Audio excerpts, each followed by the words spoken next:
Vraiment, abonne-toi, active la cloche des notifs et partage ma chaîne, c'est le seul moyen de me soutenir, merci. Le nen est l'une des techniques caractéristiques déterminantes du manga Hunter x Hunter. C'est une technique qui permet à un être vivant d'utiliser et de manipuler sa propre énergie vitale, connue sous le nom d'aura. Il est considéré comme un pouvoir dangereux qui est caché au grand public. Pour maintenir l'équilibre dans la société, on peut augmenter son pouvoir en mettant une condition et une restriction sur son nen. Exemple Judgment Chain de Kurapika. Kurapika pouvait utiliser son pouvoir à la seule condition qu'il doit toujours avoir de la haine lors de l'utilisation, donc envers la troupe fantôme ou l'araignée comme vous préférez. Aujourd'hui, on va apprendre un peu plus sur les conditions et restrictions et surtout le power-up de Gon enragé, souvent appelé Gon Rage. Reste bien toute la vidéo pour savoir comment Gon est devenu si puissant contre Pitou. Allez, c'est parti. Yo, c'est Mangafrix. Aujourd'hui, je vous propose une vidéo sur la forme adulte de Gon, comment il l'a atteint, quels ont été les prix, etc.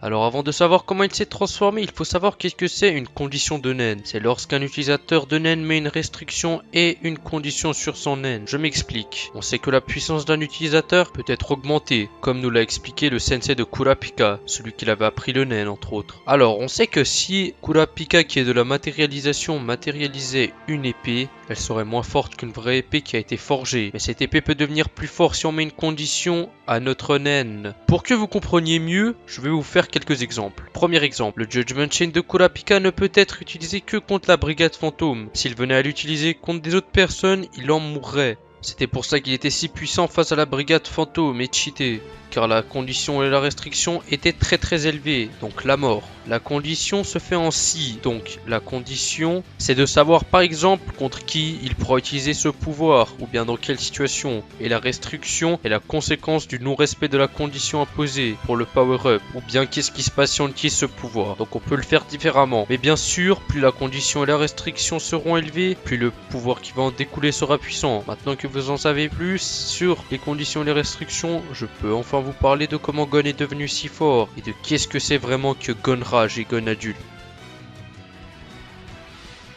Vous vous rappelez tous du moment où Gon est devenu dans sa forme adulte. Je veux parler du combat contre Pitou. Gon était très énervé, il n'avait plus qu'une chose en tête, c'était de venger Kaito. On a bien pu voir que Gon a la mentalité d'un enfant, exemple, de se venger. Ou bien encore, si quelqu'un ne va pas dans son intérêt, eh bien, il s'en fiche, qu'il meure ou d'autres choses. Comme avec la brigade fantôme. La brigade fantôme était l'ennemi de Kurapika, donc Kurapika c'était un ami de Gon, alors ça ne va pas dans son intérêt, donc la brigade fantôme est un ennemi. Enfin, je vais pas trop m'attarder sur ça, si vous voulez une vidéo plus en détail sur ça, dites-le moi dans les commentaires. Alors, Gon avait dit qu'il avait utilisé tout ce qu'il avait, et aussi que ça allait être égal que ça soit la fin. La condition du pouvoir est que Gon allait utiliser tout ce qu'il avait, donc tout son potentiel, sa capacité à utiliser le nen, sa vie, son espérance de vie, son corps, en bref, tout ce qu'il a. Donc c'est pire que la mort, entre autres. La restriction de ce pouvoir est qu'il sera dans un état insoignable, dans un état pire que tout. Alors vous voyez où je veux en venir. Pour avoir ce power-up, Gon a tout sacrifié. C'est une des conditions et restrictions les plus dévastatrices qu'on connaît à ce jour de Hunter x Hunter. Lui n'avait que le plus gros prix à payer. Alors Gon s'est mis dans une forme adulte,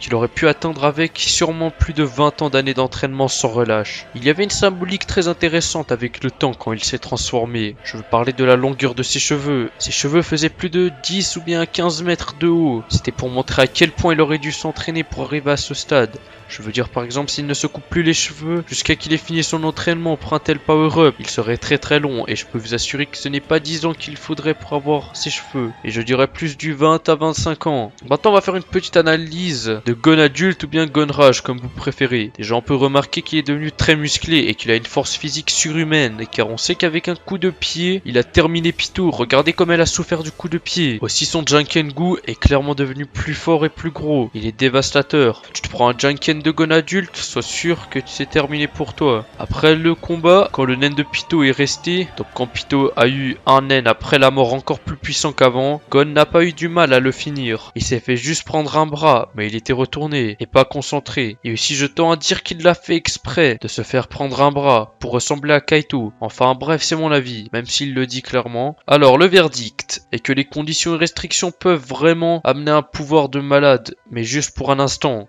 car après il y aura toujours un prix à payer. Comme le Emperor Time de Kurapika, c'est quand il a les yeux rouges. et qu'il passe en spécialisation. Il a fait son pouvoir pour être de 100% de toutes les branches du nen, mais le prix à payer est que chaque seconde passée raccourcit son temps de vie. Je ferai une vidéo sur Kurapika, donc dites-le moi dans les commentaires si ça vous intéresse. En tout cas, j'espère que cette vidéo vous a plu et que vous en savez plus sur le nen et les conditions de nen, et surtout sur la forme adulte de Gon. C'était MangaFreaks. N'hésitez pas à liker la vidéo, à la commenter, à la partager. C'était MangaFreaks. Allez, votre compagnon de bord, allez, ciao!